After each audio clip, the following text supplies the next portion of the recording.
Sa Mandaue rin po sinabi po ni former President Duterte na bumalik na po yung droga sa Davao, Cebu and Manila.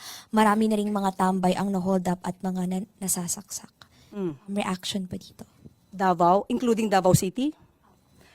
Oh, okay. Kung Davao City pinag-uusapan natin, sino ba ang mayor ng Davao City? Hindi ba yung anak niya? Si Mayor Baste Duterte. So, ang ibig bang sabihin nun, napaka-inefficient ng anak niya? Again, ulitin natin, nasaan ang data patungkol rito?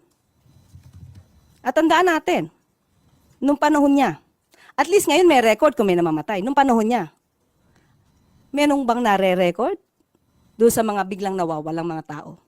Tanong lang natin yon. So dapat yun siguro, alamin din niya. Pero as of now, sabi nga natin, anak niya ang namumuno sa Davao City. Bakit ganun ang kanyang lungsod?